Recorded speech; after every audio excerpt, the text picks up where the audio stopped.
Ladies and gentlemen, let's take a journey into the unknown.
The energy that surrounds us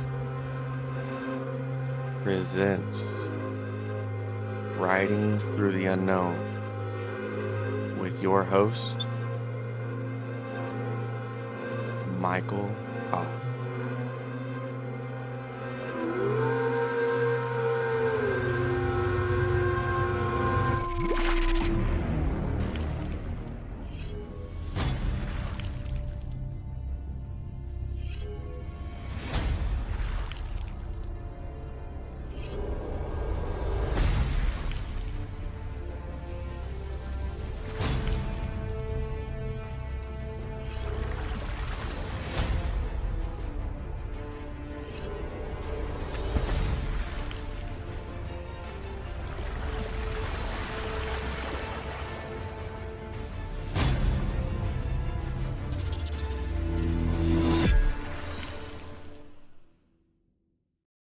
And welcome to another exciting of TETSU, Riding Through the Unknown.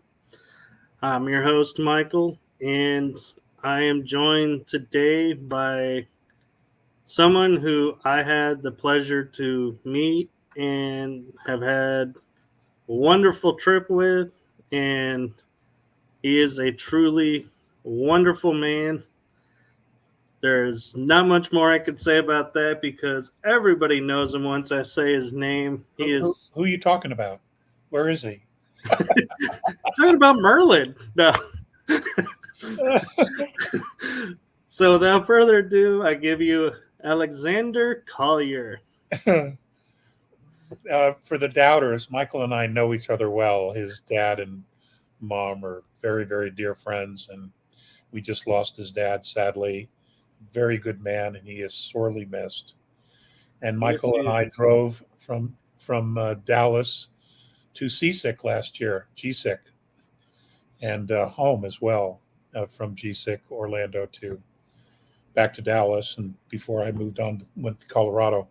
So we know each other well. And Michael, your intro is awesome. That may be the best part of the interview. Well, the interesting thing about the intro is my cousin's son does videos. Uh-huh. And so I said to him, "Hey, can you make an intro?" And I just gave him topics.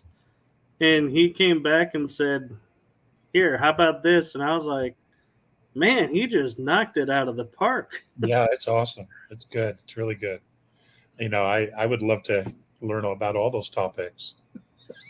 I know. And my hope is, I had guests in mind that would do that and would.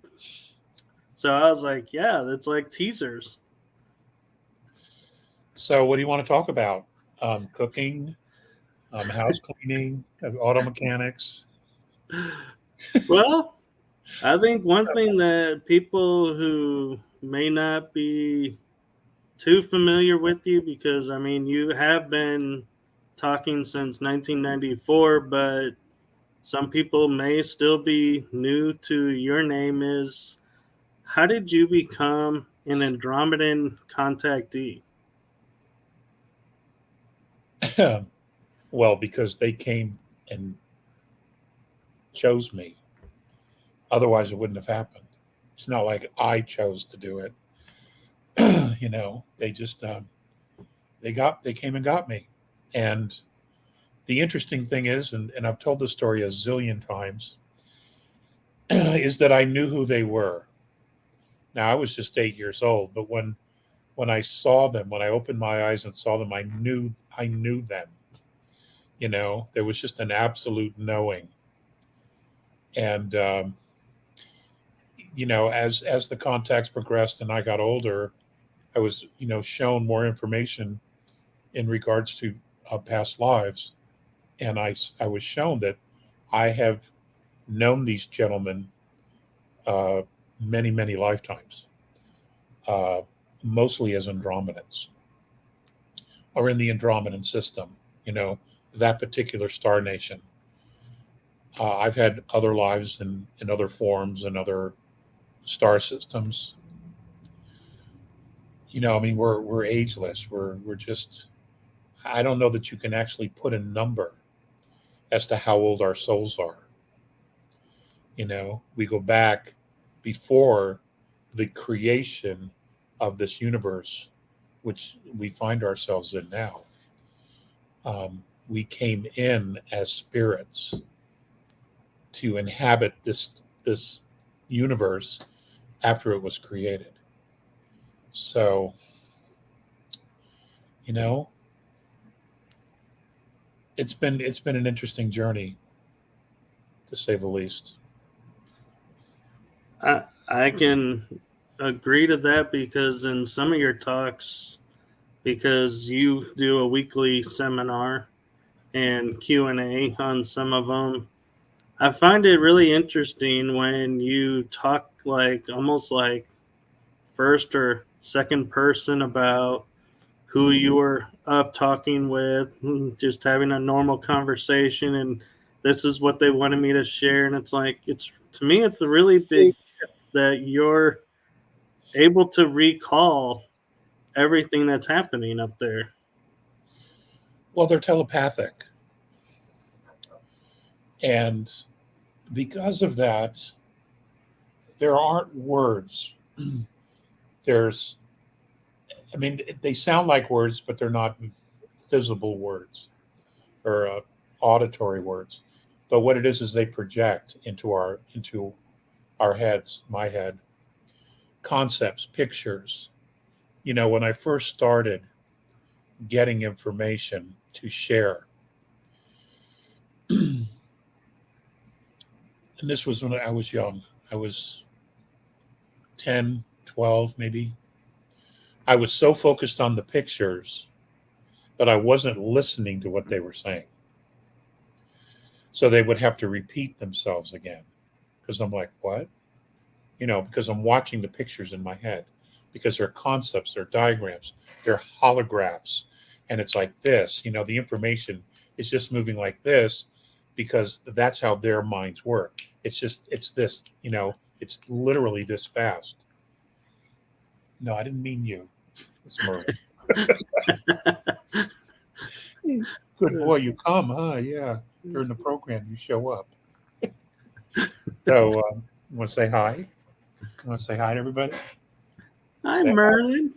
Hey, look who's here. Look who's here. There's Michael. Say Oh, hello. so cute. Woof. Good boy. Okay. We got to get down now. So that's what it would be. That's what it was, and sometimes they'd have to repeat themselves, and the older of the two, Visayas, um, he wasn't cool on repeating himself, and I'm sure that's because he had been a teacher for a very very long time, for whatever his lifespan was in Andromeda or fifth density. He had been a teacher, and I'm sure that he's had to repeat himself many many times even with them. So we're not all that different when you break it down. Sometimes we don't, we think that they're so different, and yet there's so many similarities between the races. They're just at a very different level. They think differently. They see things differently. Um, they understand things in a 360 perspective, where we're still learning how to do all that stuff. Um, but they look like us. They smile. They laugh. They play. The children play. Um, they enjoy the camaraderie of each other. If there was one thing that stands out, Michael, it's that they have no fear. They have no fear. You simply cannot detect anything like that in their culture from what I've seen of it. So they're always present. They're always authentic, and it's that quality of always being present that is just an absolute blessing to be around, because the only thing that exists is the moment.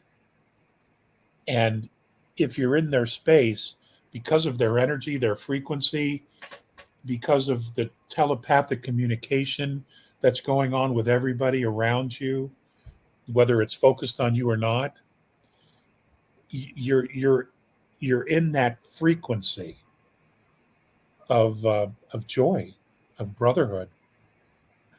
It's just remarkable, and it's because of that there were times I had a really hard time coming back. I just like, nothing's working here. Let me stay. I'll do laundry. I'll sweep the floor of the spaceport on the ship. I'll do latrines. I don't care. Just let me stay.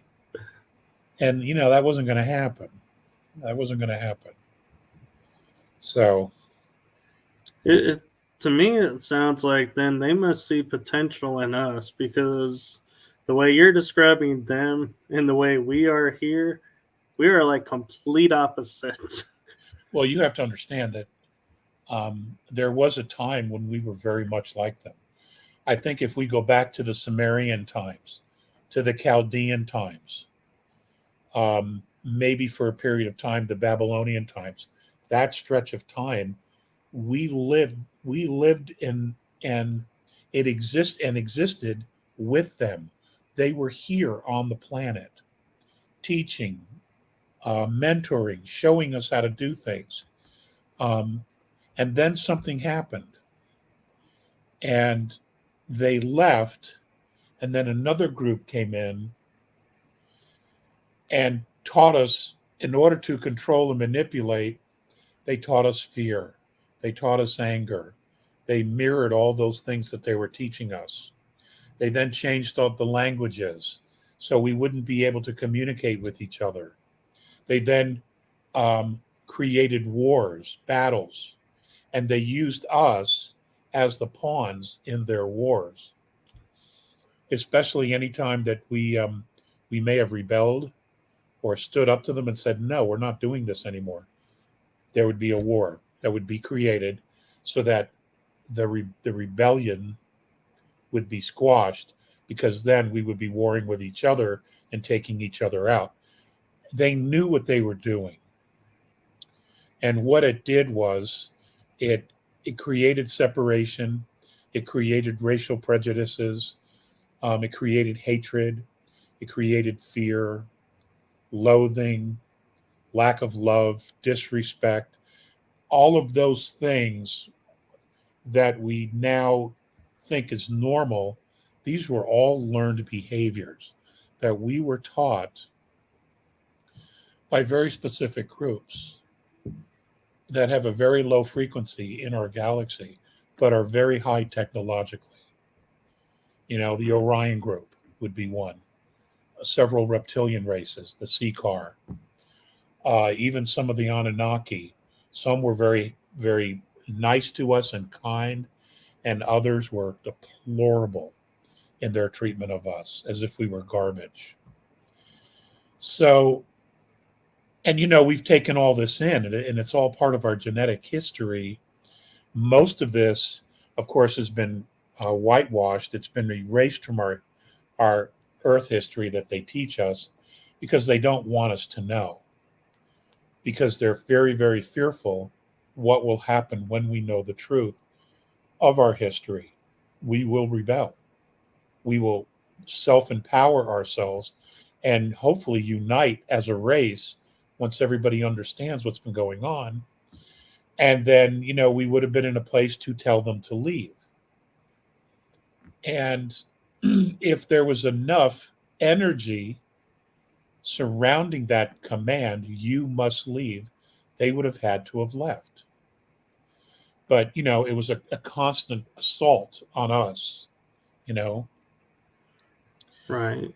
and it's generation after generation, decade after decade, millennia after millennia, just it's ancient history up to the present day. And now we're starting to swing back to the very beginning where we are waking up, we are beginning to remember, and we're getting assistance as well from star nations that are connected to us all genetically. We have at least 22 different body types. Some say 24. If we had the same mother and father, we wouldn't have these different body types. We would all be essentially the same, but we're not. Okay, there are some interesting differences between our bodies and physicality. So, and that's because we have ancestry from the stars. And I've been talking about this, actually technically since 1991. But I didn't do the first video or anything till 94.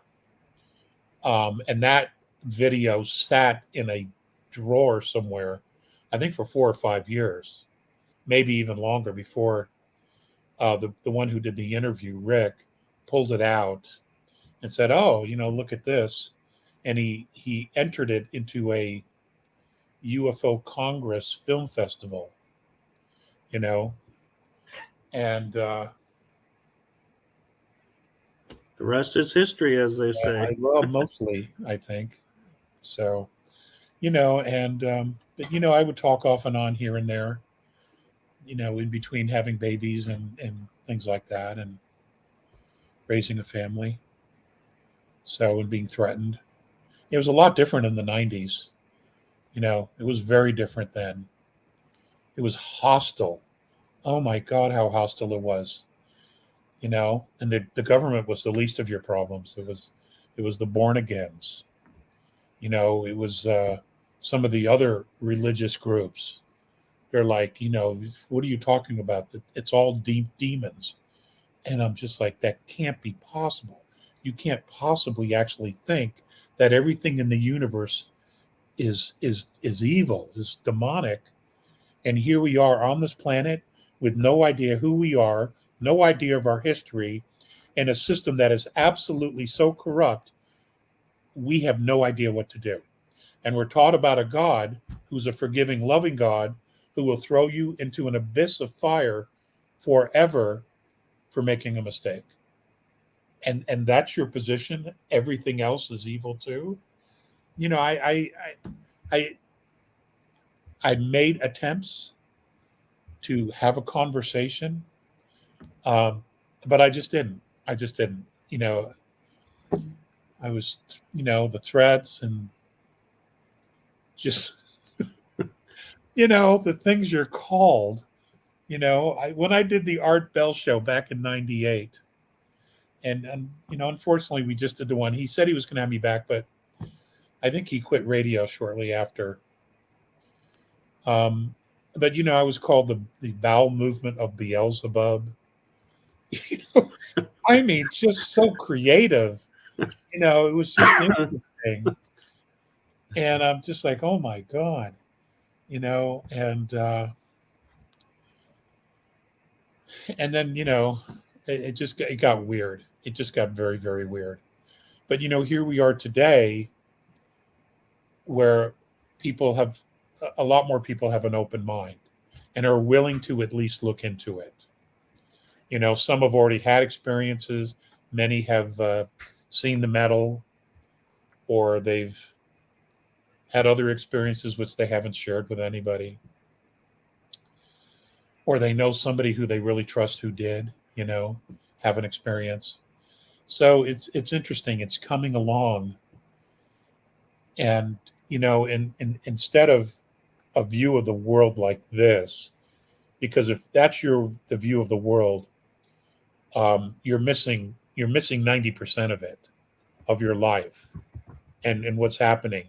So everyone has to open up their perspective, and in doing so, you begin to, one, experience more, two, you begin to see more, and three, you begin to understand more.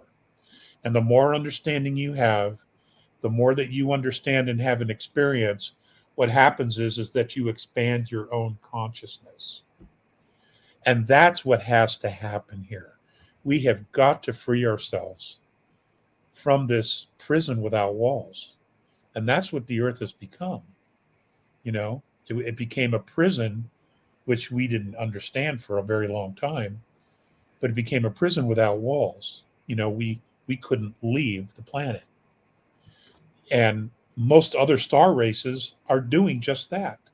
They're colonizing, they're traveling, they're meeting other races, they're exploring, they're sharing discoveries with other star nations because they're curious, because they want to know more. They want to understand the universe, the dimensions. And we would be exactly the same way. Children today, or children always, would rather learn than eat. Right. And we were all kids at one point. I'm not aware of anyone who hatched from an egg as an adult, but I we were wonder all like sometimes. that. We were all like that, and we've lost that curiosity, and we desperately need it back because that's expansion. It's Right. expansion. It is. And as we're talking about your experience with the Andromedans, Linda has joined us and she's asking, are you saying the Andromedans did abductions? It No, doesn't sound like they're the type that would, but no, everybody says that. Um, I don't in any way at all see it as an abduction. It was one of the most positive experiences I've ever had. Every visit with them has been a positive experience. And at any time, I could have said, no, don't come back. And they would not have come back, you know. But because of the experience and because of what I've learned, and, I was more than happy to escape the Earth's gravitational field because something happens to you. You're there's this weight that is just simply lifted off of you. All of the anger, all of the emotional pain, it just goes away. It's magical. And I don't like that word either, magical. But it is. It's like magical. You feel huge. You feel absolutely huge. And there is a sound, a tone that when you're outside the Earth's atmosphere that you can feel. And it is like nothing that I've experienced down here before. And I have tried for years to find something that was comparable here, but I haven't yet. yeah. And from my understanding, Linda, with the abductions, I think majority of those are our government with the secret space program. That's not really our alien allies that are. I'm sure the Greys and some of the nefarious groups have done that. Um, if you want to technically cling to the first pick me up, I don't consider it an abduction. I never did. I never did. And I still don't. There was nothing terrifying about it whatsoever. In fact, it was remarkable. Well, Linda, there are YouTube videos, alexcollier.org. If you're even interested, you can go to the very beginning and see all those things. Honestly, 35 years I've been or more speaking, and I hate repeating myself over and over and over again. So if you have any interest, you can go and all that information's out there.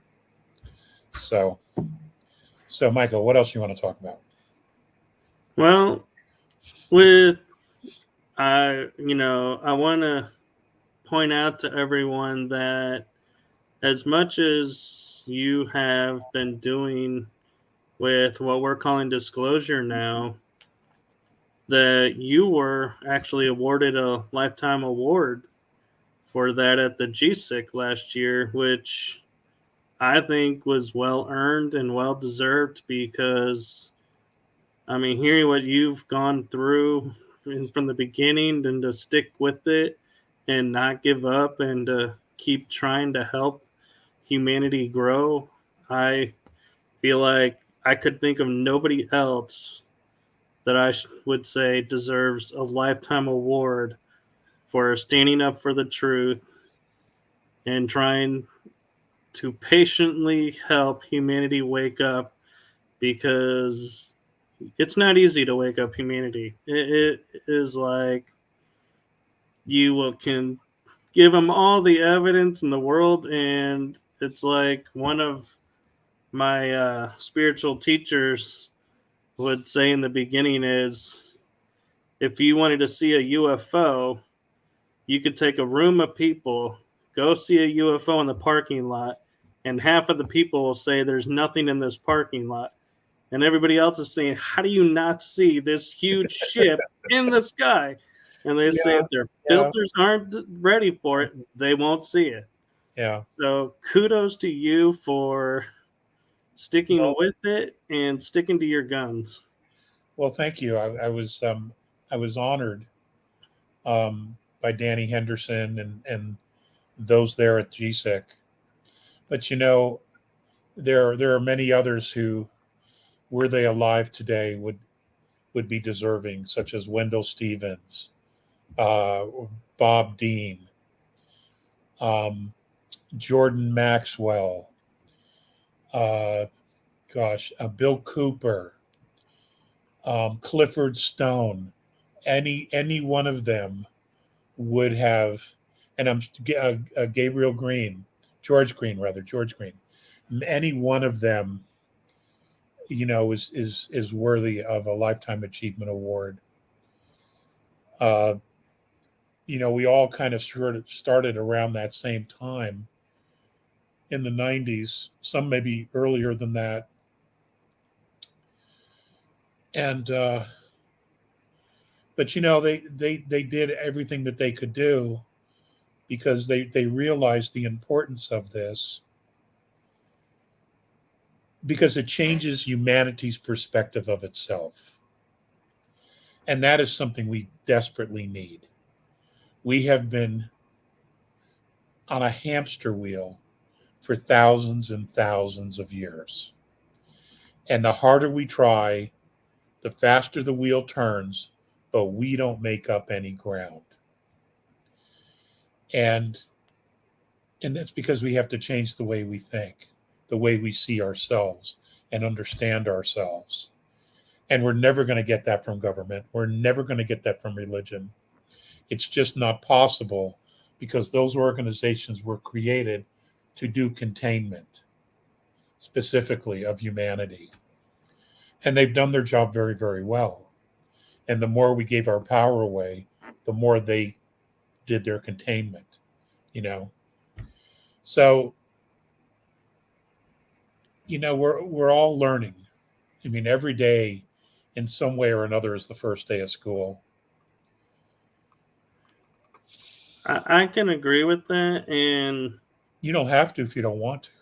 no, you know me. If I don't agree with something, I'll change the perspective and be like, "Isn't it more like this?" Or ask a question about it. And along those lines, talking about pre-planning everything, Linda brings up an interesting point that we believe when before we are born, we create like a list of lessons, everything we're going to learn, experience. So it's all you could almost say preordained. Our life is pre-mapped and everything. So if we are to break free of this system, how do we, you know, before we're born, come in and say, okay, how do we plan to say, hey, wake me up at this time so I can help with this, this, and this, versus being sucked into the abyss, so to speak, that the government and religion teaches us that we are to live for. Well, I don't know whether Miss Judd is right or wrong. And of course, it all depends on your perspective. But if that's the case, then there is no randomness whatsoever. And but there is randomness because that randomness would be how we respond to these situations, how we respond to incidences that happen in our life. That would have to be random. Otherwise, it would be very robotic, going through all these things continuously. Where would the growth be? If we knew that, hey, if I date this person, or if I go on this trip, I'm going to get hurt or get killed. What would be the point? If I knew it was all coming, there would be no randomness whatsoever. So, not that I want to have a contention with anybody, but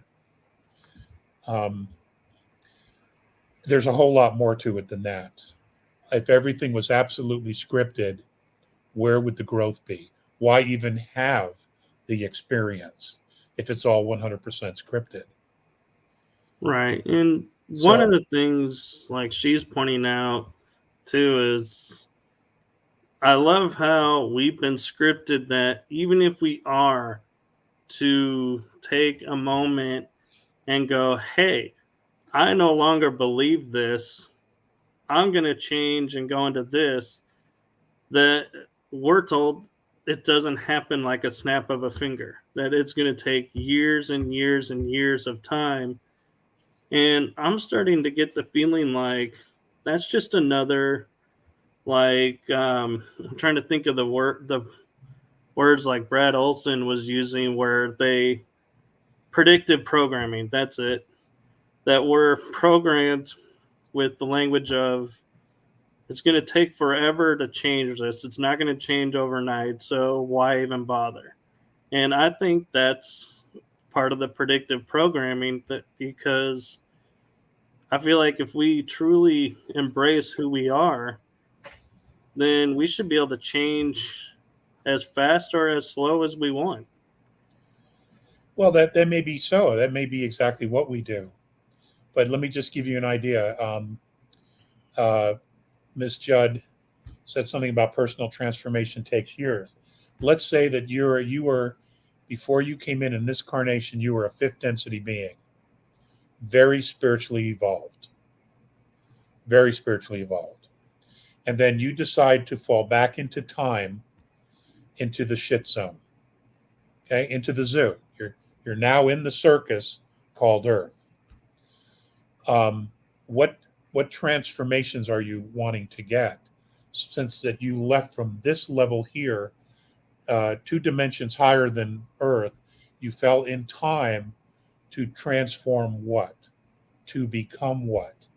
Or is it that your mission was to come in and help evolve humanity, whether it was just your frequency by your good deeds, by writings, by music, by song, by speech, whatever it is. There are many people who have come in, fallen into time to come here to try to elevate the people who are stuck here, to get them to stop, listen, hear their own frequency. There's so many different reasons. There's so many different things going on. And, I've shared this story about a study that was done in Australia. And this was done in the 2000s. People that had had near-death experiences. And what's interesting is that many of the people that had near-death experiences, some who were dead more than an hour, when they came back, they were completely different people. They had changed. What's also interesting is that some of them had their third strand of DNA on.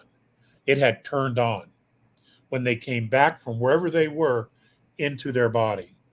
Okay? The third strand of DNA was on. One gentleman who had been dead, I think almost 3 hours, woke up in the morgue. When they tested him, he had 5 or 6 strands turned on. And the only thing he wanted to do was to seclude himself from the rest of humanity.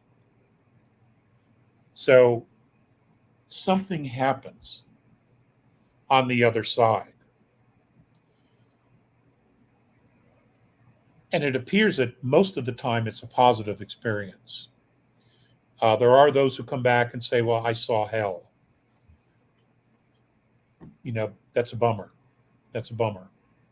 But, every experience is different. Everybody, there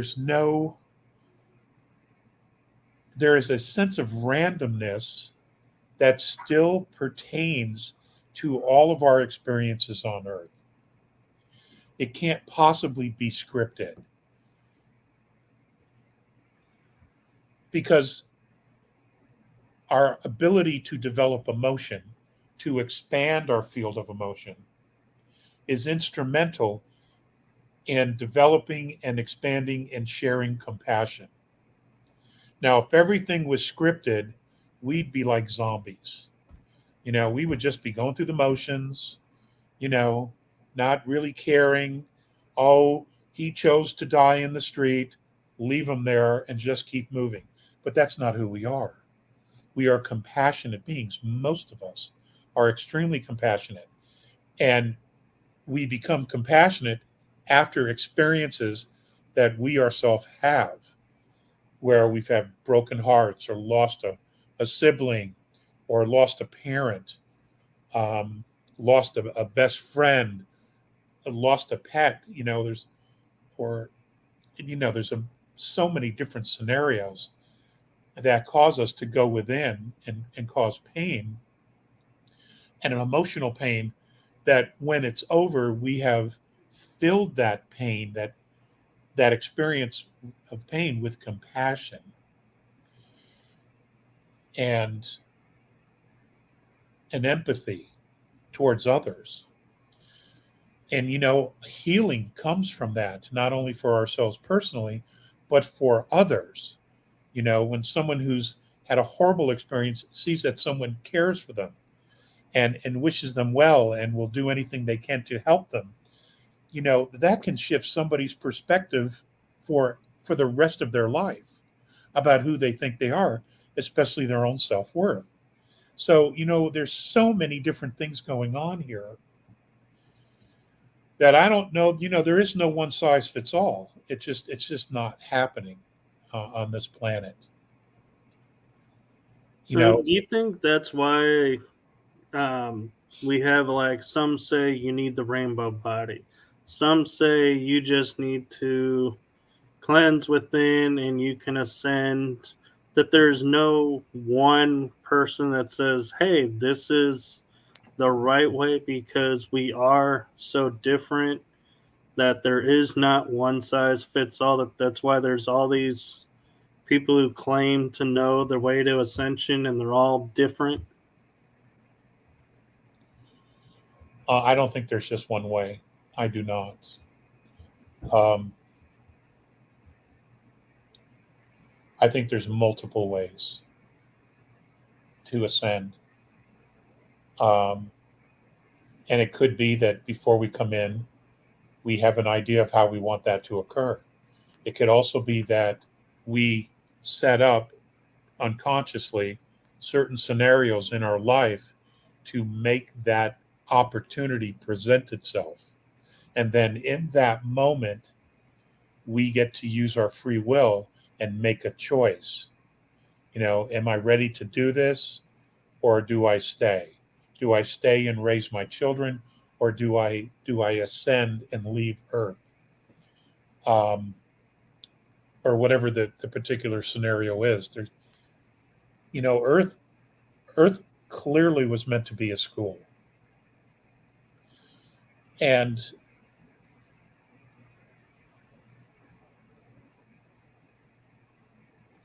it's an incredibly beautiful place with some of the highest frequencies that anyone can experience in third or lower fourth, okay, or even maybe, to some degree fourth density. And then at the same time, it can hold such darkness. The contrast is extraordinary between the polarities. And many of us dabble into the darkness before we head to the light. I mean, some of the old sages of ancient times say, you can't know the light unless you know the dark, and you can't know the dark unless you know the light. I mean, that does make sense. It does make sense because you're presented with choices, and those choices are all based on um, contrast. Maybe one of the biggest experiences that we have on this planet is we learn what we don't want before we can create what it is we do want. Because once you're crystal clear about what it is you don't want, then you focus all your energy away from what you don't want and you entirely devote yourself to what you do want. Or does it just find you randomly? You know, Right. do you just bump into success overnight? Do you just bump into it? Like you would a shopping cart? How's that work? Do you just bump into the love of your life? You know, how does that work when so many people search their whole life looking for the love of their life? Or is it that they don't really know what they want, which is why they keep searching? There's all these different scenarios and ways to look at life. Um, and, what we all have to realize is yes, it's an experience. Yes, we grow. Yes, we temper the steel. We earn our stretch marks. You know, um, we grow with such depth.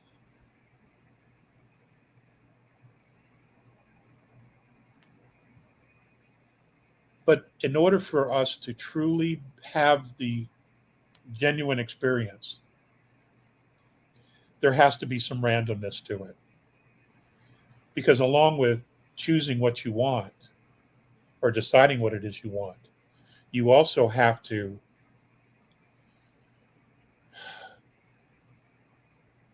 make decisions. And many of those decisions are, how do I react to this scenario? Do I react with anger? Do I become a victim? Do I give up and I surrender to it? Or do I take a step back and say, you know what, I don't want this? And then you proceed to make changes mentally or physically or spiritually to move in an entirely different direction. And sometimes it's necessary to clean up a mess of decisions that you've made before you can actually turn that corner and create what it is that you want. There's all these different scenarios. Now, if we were just left to ourselves and our vices and our and our mistakes and our positive decisions. That would have been one thing, but we weren't. We were manipulated. We were cornered into created belief systems that not only limited how we could think, but how we could behave, how we could act, what we could learn. Because there's and Brad Olson, he's the perfect guy to talk to about this.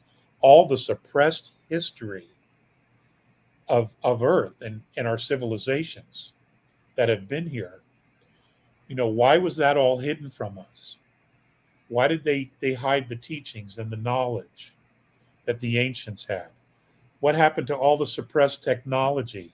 Why is it that we have to keep starting over and over and over all the time? Because that's a manipulation.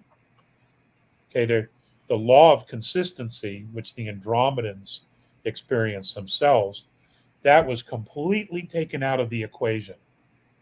And then we would be recycled in the reincarnational cycle. And every time we'd come in, we have the mind wipe. Again, we'd have to learn how to ride a bike again. We'd have to learn how to swim again. Have to learn how to use a fork, how to not spill your milk, all this stuff, how to get potty trained, lifetime after lifetime after lifetime.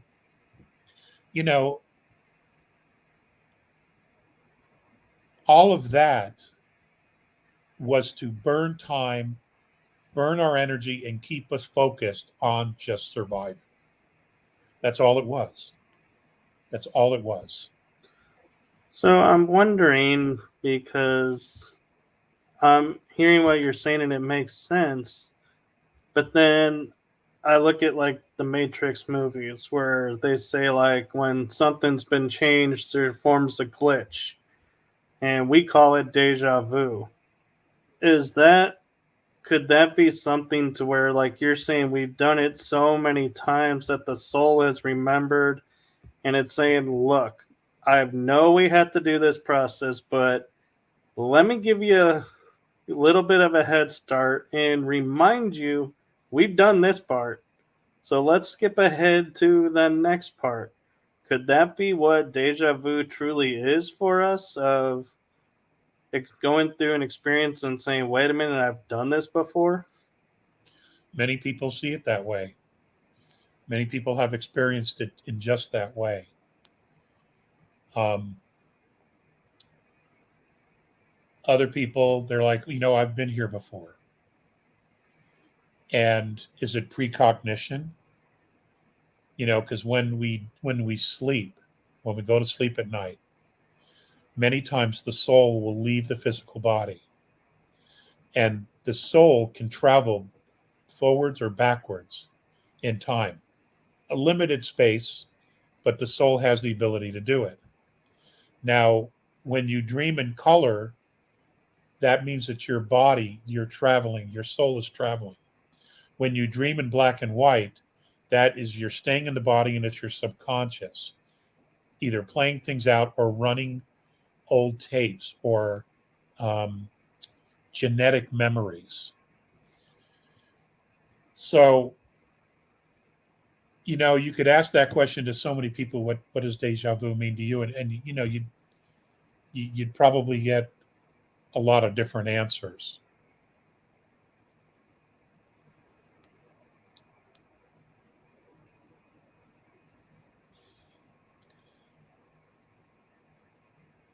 I think what's interesting, I'm gonna go in another direction just for a minute.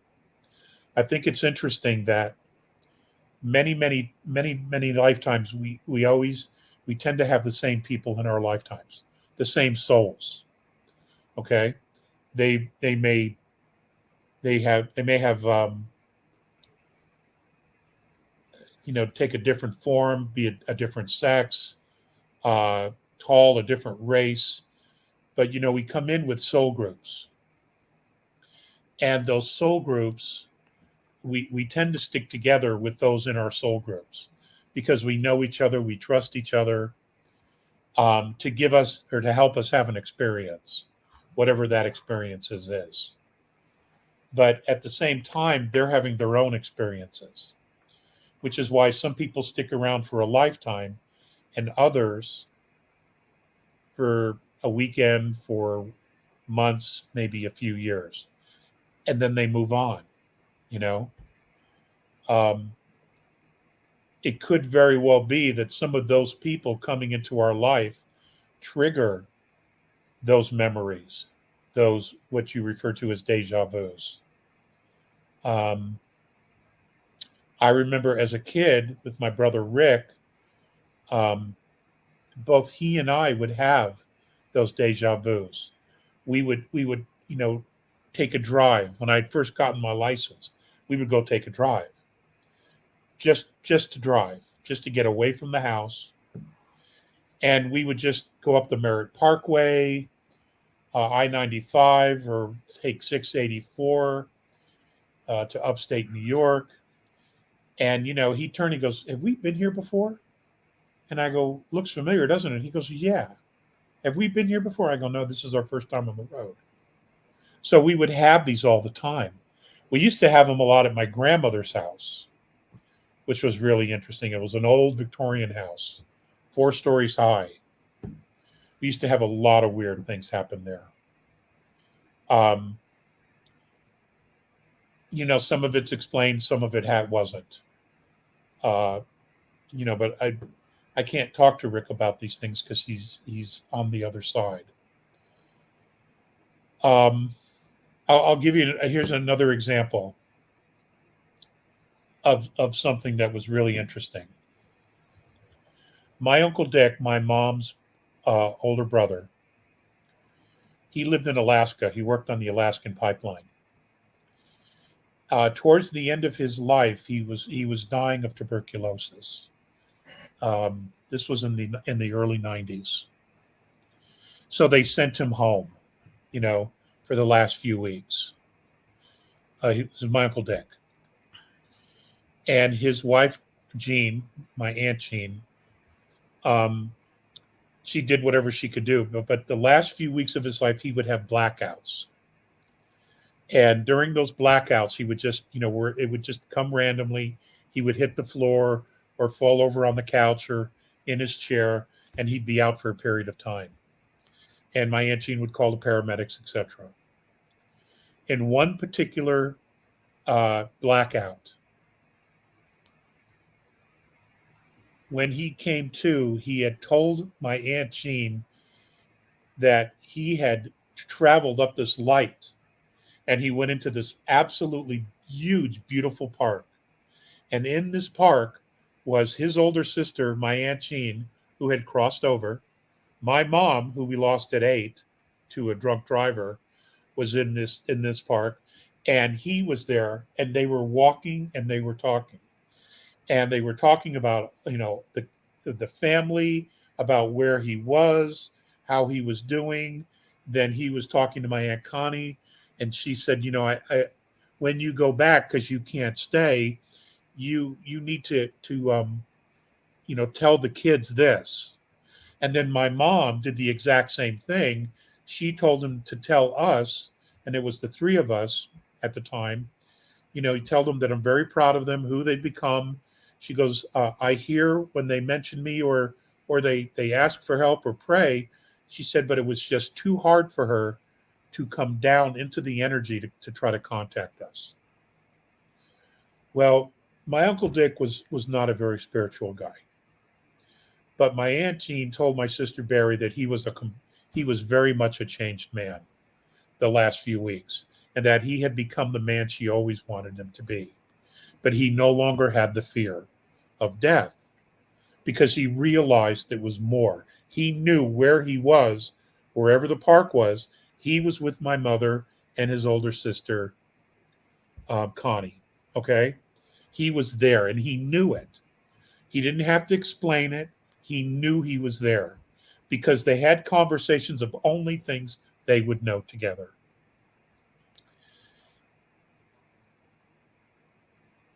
This is just part of the journey.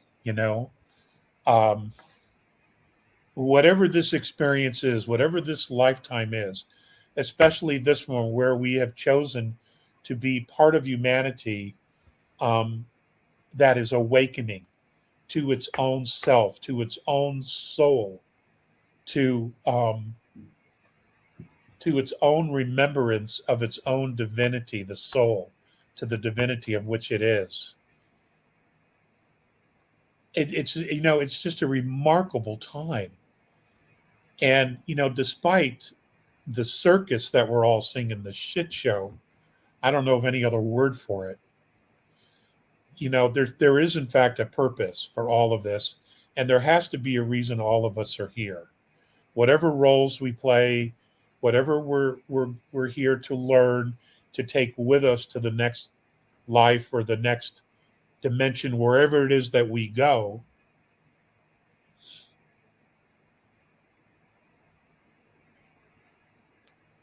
What we do here is obviously extremely important.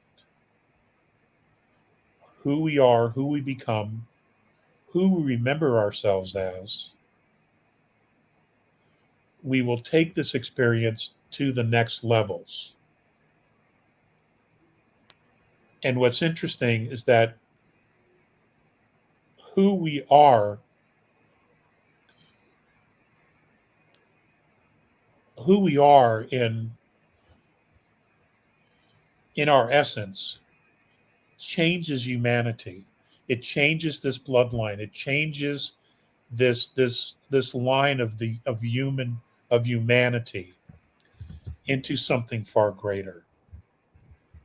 Now, it's interesting that so many different star groups are here, so many different star groups that represent the genetic lineages of those on Earth.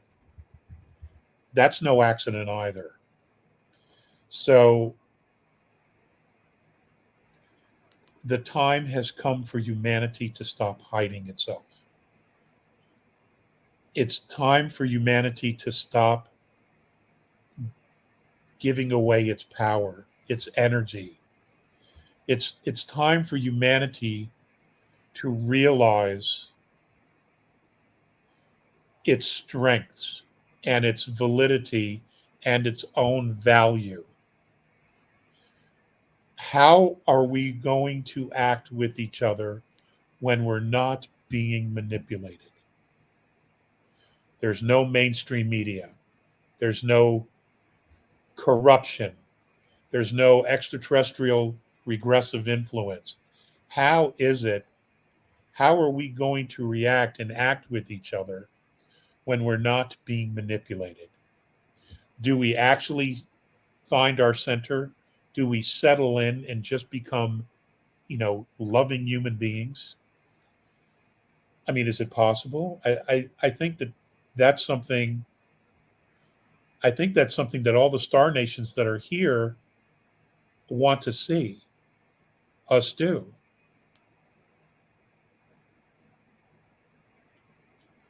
I agree. And they want to see it manifest itself organically. In other words, it'd be a genuine inspiration from humanity itself. Right, because I agree, because we look at, you can even look at the story of the formation of the United States. We were a small 13 colonies that took on one of the largest naval empires. And did we win? Did we not? That's a matter of how you perceive the history. But a lot of people forget that the message there is like 1 to 2% of the population stood up to the majority and said enough is enough and did institute a change. And yes, we did, they do say that Washington at, I believe, was it Valley Forge, had divine influence. Well, he was visited by the angel. Right. Yeah. And I would say yeah. they came after we had already established we were going to do this on our own, rise up, stand up for what we felt was right. whether you like the Masons or not, they did form a new nation under the thumb of a large empire, and the influence didn't come until we rose up on our own and said enough is enough. We have to change this. And I think that's where we're getting to now is, we keep saying, why don't the benevolent races come in? It's because they're waiting for us again to rise up and say enough is enough, start the change. Then they'll come in like they did in the past and help us. But until we stand up and say we're no longer going to take the, what is it in the Matrix, the red pill, and wake up and be, just everything wiped away and start anew as a battery, we're going to keep taking the blue pill and going, let's see how far this rabbit hole goes. That's what I think they're waiting for. Well, the life under monarchies was very, very tough. People didn't have any rights. People weren't individuals. They were servants. They were subordinates. They were property. They were a resource. And I think that there was so much distress that the consciousness of humanity, somehow, some way, what came out of all of that longing to be recognized, to be shown they had value, came to Magna Carta. And then out of that, the Magna Carta inspired many other people from around the world. And out of that manifestation came the Declaration of Independence. And then what we know today as the Constitution of the United States with a Bill of Rights. Now, yes, we did fight the war. We did fight the battle, but the war has always been here. This is the true battleground. This is where the battleground has always been, is in the minds of men and women. And many of us didn't recognize that. If we had, we never would have fallen for all the manipulations or all the fear tactics. Right. We would have fought back had we even recognized those tactics, but many people didn't. They simply didn't. They put their faith in God, they prayed, they put their faith in Christ, and many very wonderful positive things happened along those ways. But this is still the battleground, the mind, even to this day. This is still where the battleground is. And until we figure it out and we're able to truly see the game, who it is, and how they've been manipulating us, until a majority of the people see that, this is where the battleground's going to continue to be. If they lose their ability to manipulate our minds, our belief systems, it's over. It'll end just like that. Right. Literally. Just that quick. It'll be gone and over with. Now I'm noticing we're like 3 minutes over the hour mark. Are you okay to keep going a little bit longer, or do you have somewhere to go? We have people saying goodnight, so I'm probably boring them, and I apologize for that. Well, actually, we have audience from the UK, Japan, so they're in different time zones. So they're night in the UK, isn't it? It's about now it'd be 3 a.m. in the UK.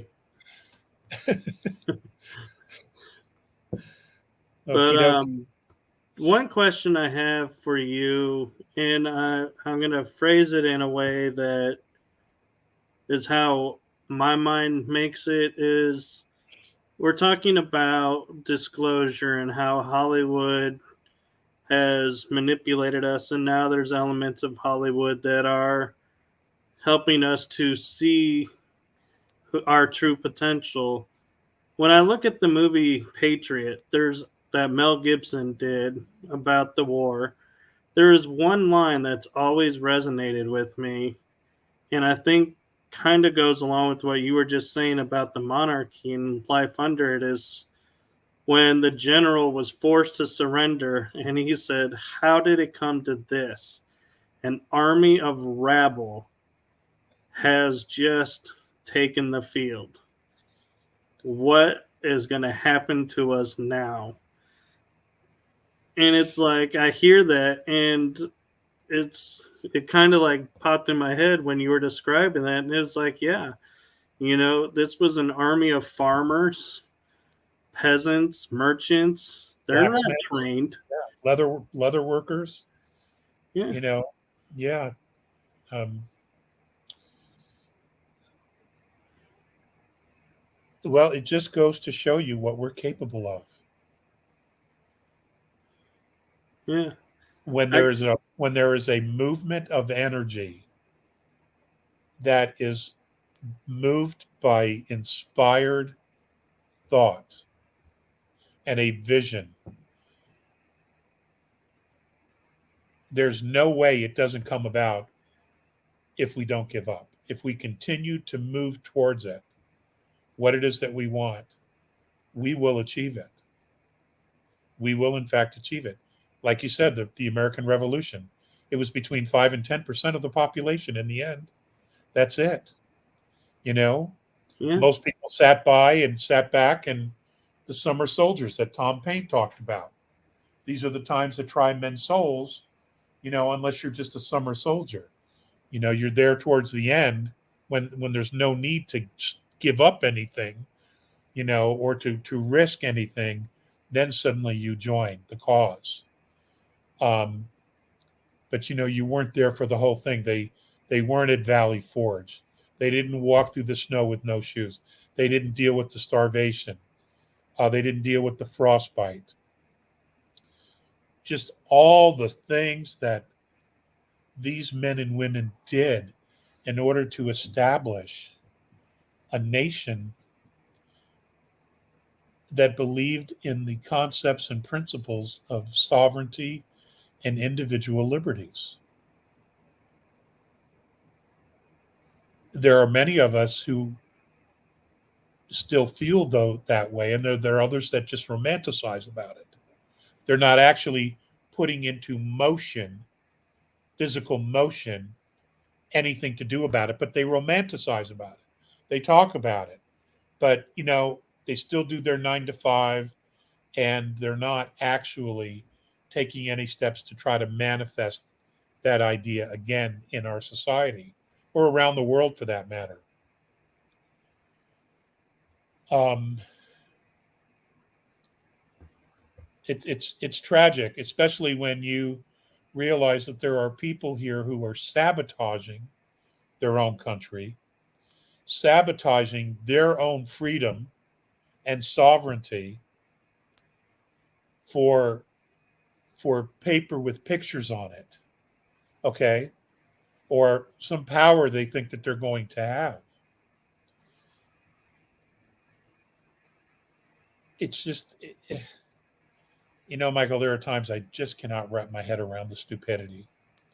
I really can't. I agree, and it really hits me when you'll hear families that are like, "Oh, my father was." Our family was founding families of this and that. And I'm like, yes, but look at where you're at now.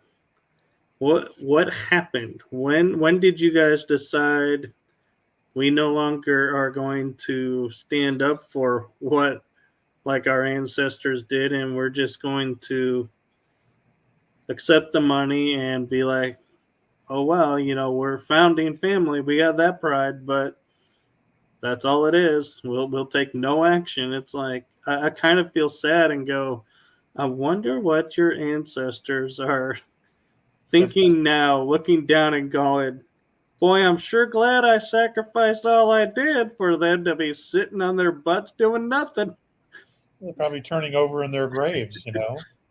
Jesus, right. It's just, I know, I know, I know. Yeah. You know, But my grandparents were immigrants to this country from Europe.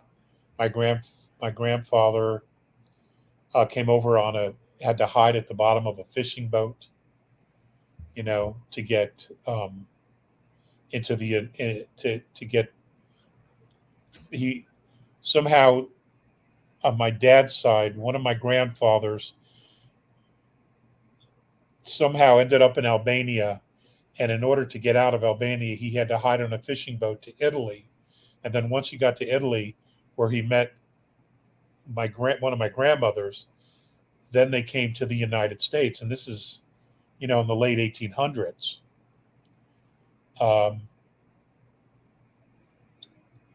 And he one of the first things he did, because he was an engineer, is he enlisted in the army, and he went back to Europe in World War One.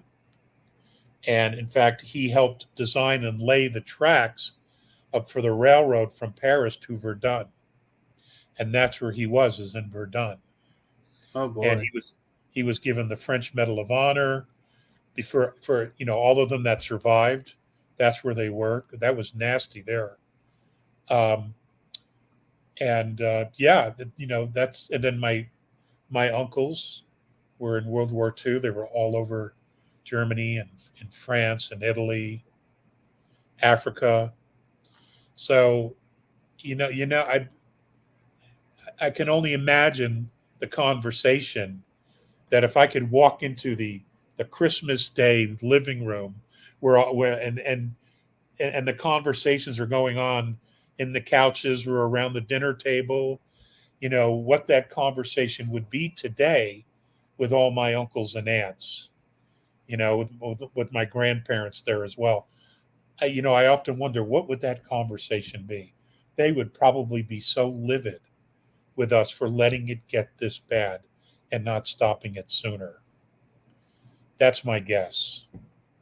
I agree, but on the flip side, though, I think they would be looking at you and going, wow, you took it to a measure beyond what we did. Well, maybe. I don't know that any of them knew anything about ETs or would even go there. I don't know that. Right. So not everybody wants to go there because of the fear factor. Oh my God, they're in starships. They're this. They have all this power. They have all this technology, and I'm just this, and I want to hide. And that's not what it's about at all. Some of them are like that. Some of them are like that. But Yeah. you fight, and whether you win or lose, you fight. You honor yourself, no matter what. You honor yourself. You honor your freedom. You honor your sovereignty. You do not have permission to enter my space, or you will never break me. So go F yourself. You know, whatever it is. And but to just quit, to just give up, there's no transformation in that. No, and I think it's kind of interesting too, as we're, talking disclosure and stuff, that Stargate came out and showed how the peasant slave people of Egypt overthrew an alien race and kicked them off the planet. And then we had the 3 series where we learned we had to work with the benevolent and stand up to the malevolent ones. And, that we could, that we, even though they had laser, like staff weapons that fired a laser bolt, and we had guns that fired little projectiles that would bounce off their armor, they would still fall after enough hits. But it showed that, as long as we didn't give up on ourselves, that, yeah, we could get the help we needed. We could sway some of the people that we were against to join us and help us. And it's interesting too, as they had the Stargate series, the last one, where it was the ship at lost in space, and they couldn't figure out how to bring it home. That I heard that they're looking at bringing up a new Stargate series again, and it's all about how they're going to bring the ship home.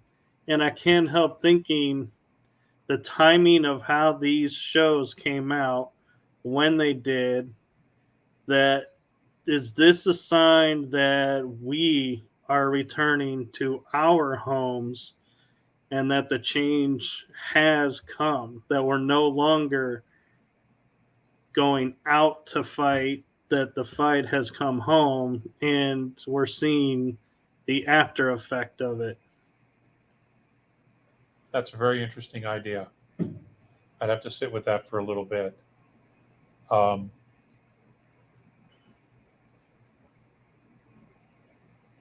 we, all of us, are part of a much bigger family than we realize. You know,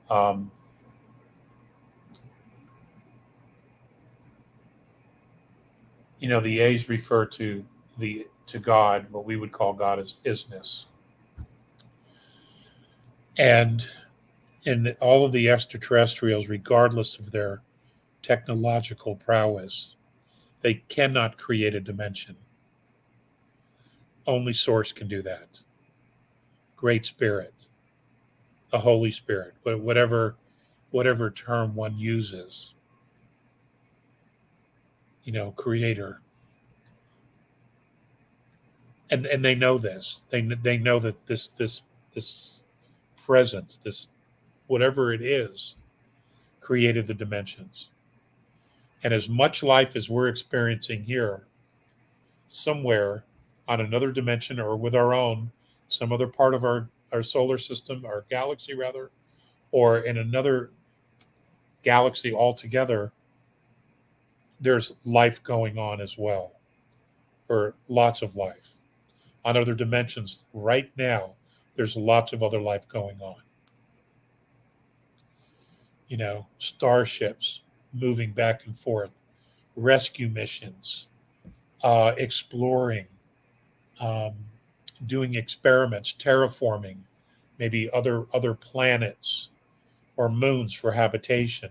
All these things are going on right now as you and I are sitting here talking to each other. And as you and I are sitting here talking to each other, our solar system is full of starships. And I'm not talking little winky dinks. Okay. There are starships that make aircraft carriers look like prop planes. So, and they're here. They're here. They're watching. They're paying attention. They're watching our chains of thoughts to find out how we're awakening, in which direction, how has our thought process changed as we continue to wake up? Is it moving in the proper direction? Are we becoming more compassionate? Are we becoming less defensive? Are we opening up our hearts to more compassion towards each other? They're looking at all of these things. And this who we're becoming is who we have always been since the very beginning. We're just now coming into a remembrance of who we were. It's an amazing time, and a lot of us were called conspiracy theorists and a lot of other things. Well, point of fact, when it comes true, it's no longer a conspiracy or a theory. Or a theory. We are spoiler alert specialists now. I like That's that. What we are. So I kind of want to take a moment, and because we were talking about the road trip that we had, and I feel like there was that one moment in that road trip that I think people would benefit from hearing about. And to preface it, I'm going to ask, How did you find Mary Williamson and the quinseed, and what benefits it has? You're talking about Winkowski. Or Wisconsin, Yeah, yes. it's not Marion Williamson. Um, oh God, what's her first name? Winkowski, the Ghost Whisperer. Right. Um,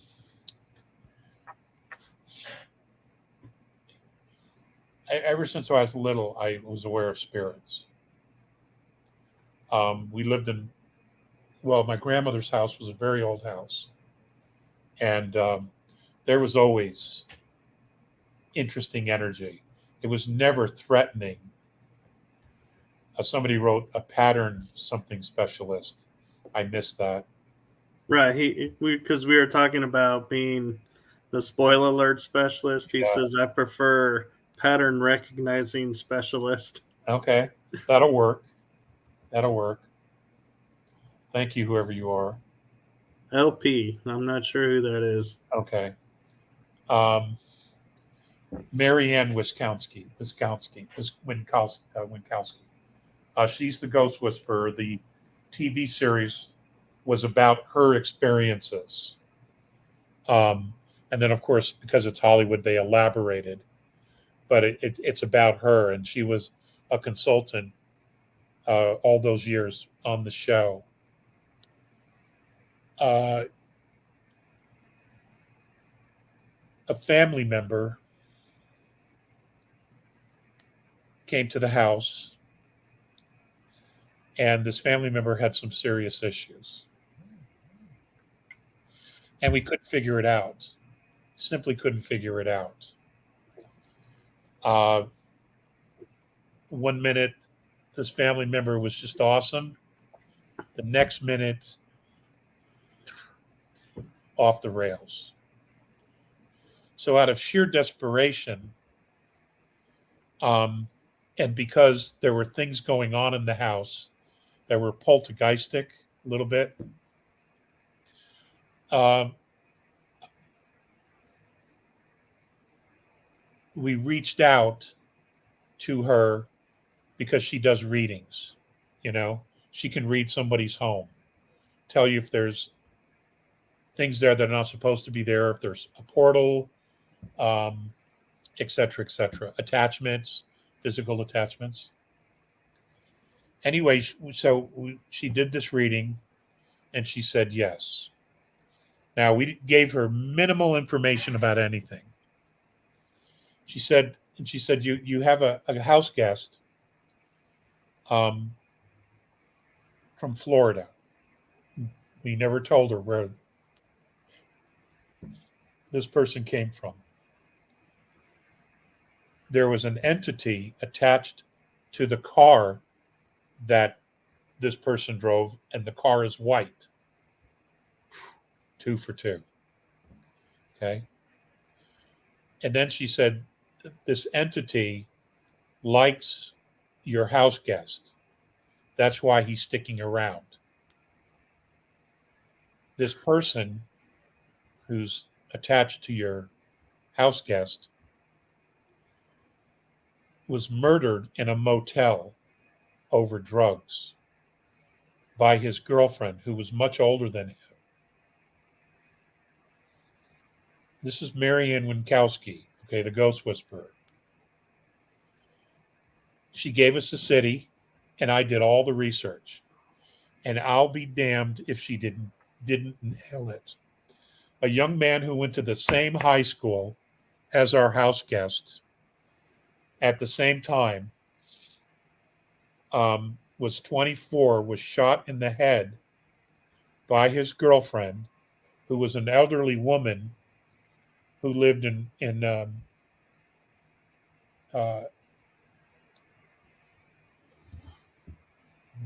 um,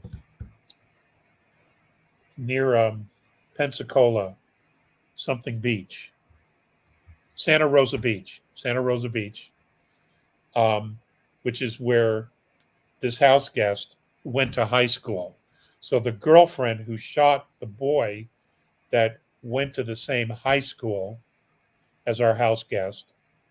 She lived in this place where my house guest went to school, high school.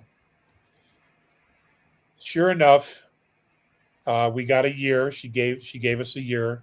I looked it up. There was a shooting in a hotel, a motel, of an older woman who was 43, who was with a 24-year-old boy, and they got into an argument over drugs, and she shot him in the head. This was the only killing, the first killing ever in this hotel, and it was the only shooting in this little town that whole year of 2018, 2019, 2018 Wow. it was. And I'm just thinking, man, there's no way she could have known. She couldn't have known any of this. And she nailed it. And she's from Cleveland, Ohio. Okay. She's from Cleveland, Ohio. So she's the real deal. She is absolutely the real deal. And she said, look, I get these from Italy, these quinceads. They're blessed by nuns at this convent, and they do all these for the church. It's a very special blessing if you wear this quincead, and you wear it on you all the time. No spirit can attach to you or get within 4 feet of you. Period. If you put these quinceads over the door of all the openings of your house where you go in and out, none of them could enter your home either. So the home stays clean. We do a reading with her at least once a year, sometimes twice. House has been clear ever since we had that reading with her, because I went out and got the quinceads, and we and I sage a lot. Every 8, 9, 10 days I sage, not heavy, just enough to clear the space, and we keep it clean. And Merlin has his own quincead because they'll attach to anything that's living. Right. Because they have to feed off of it. That's the only reason they can stay in the realm. In our realm is because they have to feed off of the energy. So they attach typically to humans. So, is that what you wanted to hear? Well, that's a great lead-in, because what the story that I was going to share was, we're driving back from Florida, and the car started having troubles, and we were like, what is this smell? All suddenly there's this smell we couldn't place, and you go, oh, the quincead on my car, I gave it to I think you ended up giving it to somebody. Yes, who was having a lot of trouble at the conference. And you were like, my car doesn't have the protection anymore. And I took mine that I had on me off, put it on the windshield, rear view mirror. Yeah. And all of a sudden, the smell just disappeared, and the car had no more problems. And I was like, in that moment, I was like, I didn't feel like I had any doubt when you told me about the quincead and bought it. But in that moment, I was like, if there was an inkling of a doubt, that just got wiped out. I am a firm believer in this seed. Yeah.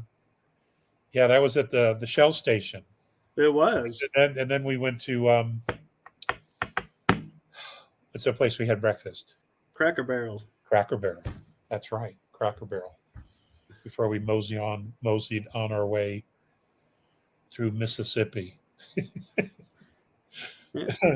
So they're asking, where can we buy it? Marianne Winkowski's website. Just look up Ghost Whisperer. Marianne Winkowski. I think it's Winkowski, Winkowski. Some variable like that. She'll come up. She's very popular. What's interesting is that she does a webinar once a month, and you have to usually get into in advance, and I think it's like $15 or $20. But what she'll do is she'll give your house a reading, as long as you're in your home, and whoever else is in the house, she can read as well.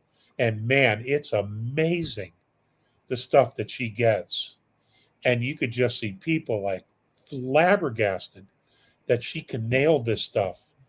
Because she's in Cleveland, and you could be in Vermont, and she says, do you have a dead plant in your living room in the north corner of the house?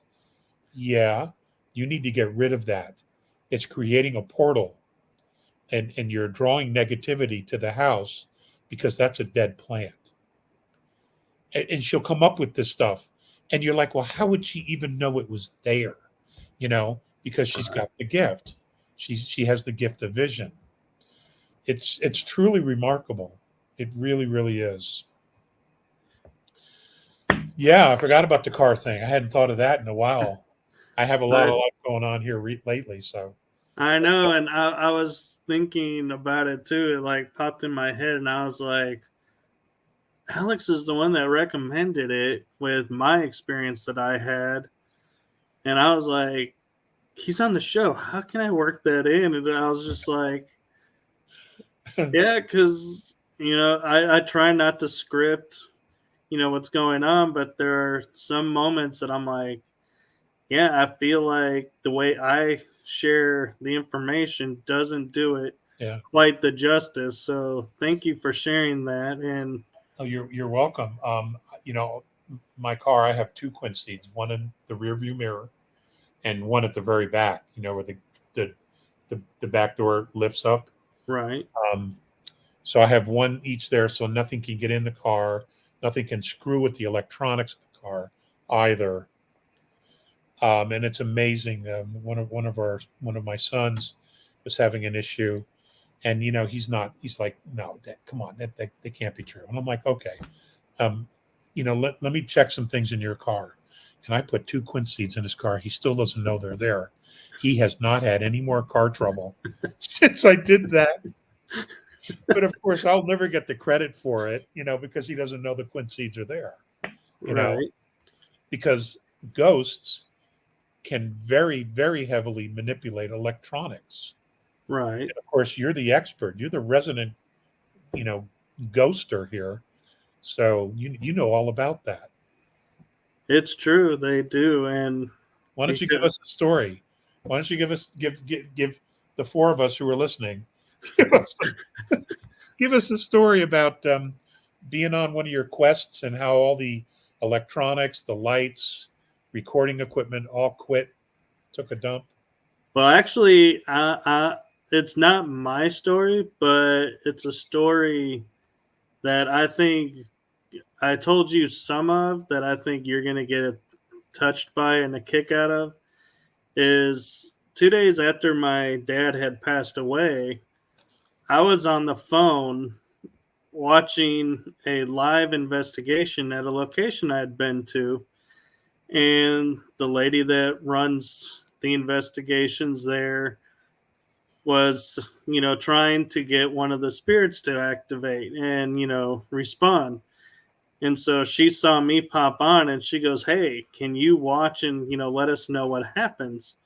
And I said, sure, why not?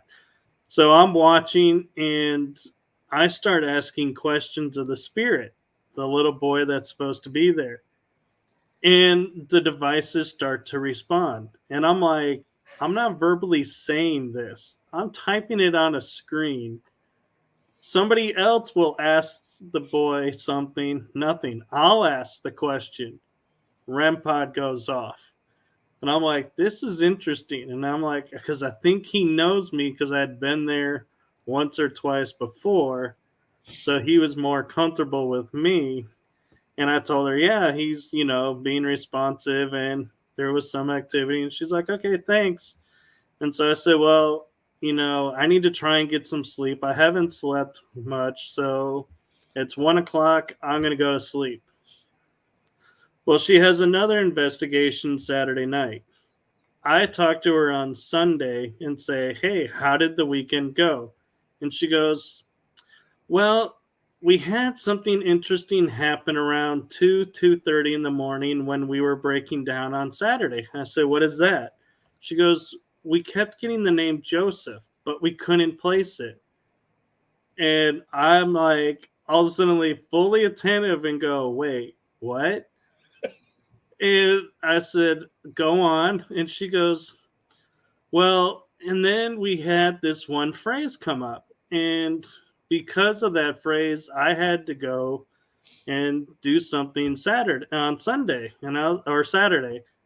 And I said, "I can tell you, I can take that name and I can take that phrase and give you the answer." And she goes, "What do you mean?" I said, "That's my dad who passed away 2 days ago." And she was like, "Oh my God."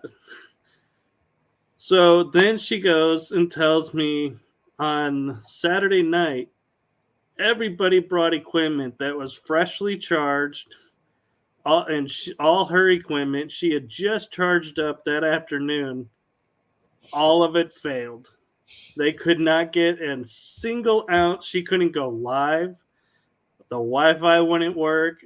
All the stuff wasn't working, and I couldn't help but thinking in the back of my mind, Dad is really trying to get attention, really, having some fun with this now. But yeah, so I've even had investigations where I will charge the day of a body camera and go, and it won't turn on. So spirits definitely love to drain batteries and mess with the electronics. Yes, they do. Yes, they do.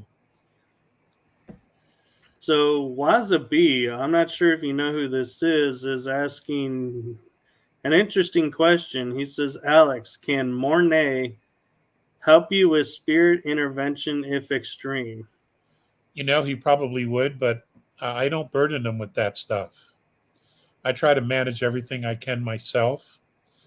Um, it would be very easy to let someone else take care of it. But then I wouldn't have the experience and I wouldn't have the knowledge that I have today. Um, First of all, I'm not exactly sure that they would. They probably would. But I would never sit back and let it get so bad that I would have to ask them to in the event that they would say, no, we cannot intervene in this particular thing. Then it would be up to me, but I would not want it to ever get to that level. Um, Plus, when you have kids, you want to teach them what works and what doesn't work. And in order to know that, one has to actually have the experience themselves to know what works and what doesn't work. So when it comes to this, I have some experience. I don't have, I don't have, what's that? I don't have any uh, experiences with exorcisms or anything like that, but I know people who do exorcisms and things like that. And of course, we share our personal databases with each other and our experiences.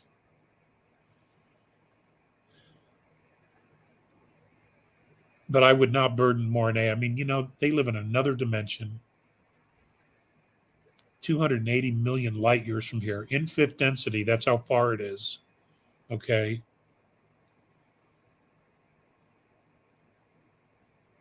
I I wouldn't ask him to do something I could do myself.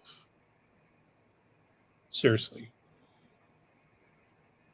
I like that, and I think that speaks volumes to the human essence, the thing that our spark, so to speak, that is in us. Because yeah, I mean, how can they expect us to brighten our spark, and elevate ourselves if the second things get tough, We fold. they come in and go, "Oh, here, here's this device that'll cure all this up." Yeah. It's Yeah. like, well, They're good people, but they're a card table, they fold yeah. right away. No. The whole, if you go and you look at their words and the message that they have always shared, it's, trying to get us to, one, take back our power and stand on our own 2 feet, to be totally self-confident and free, to unconditionally be responsible for ourselves without being coerced by some higher authority. That's the creed for our planet. That's who they see us becoming. And I've always taken that to heart. And I've always tried. And even where it appears that I have failed, you don't give up, you just try it a different way.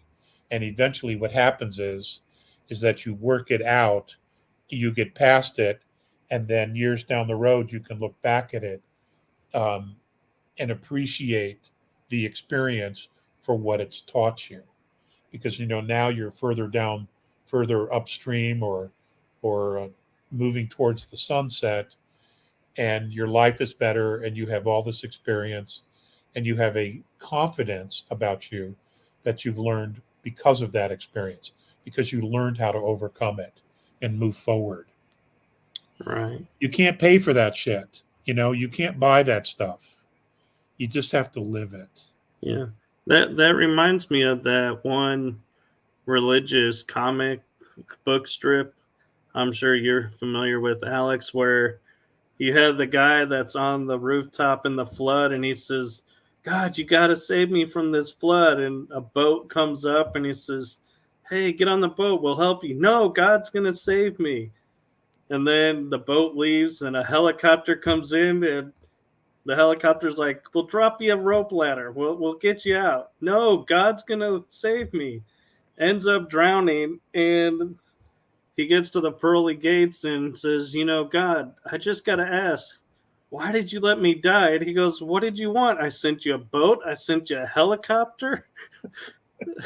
And so I think that kind of fits as, they may be helping us in little ways so that we are expecting it in another way. And so we miss it.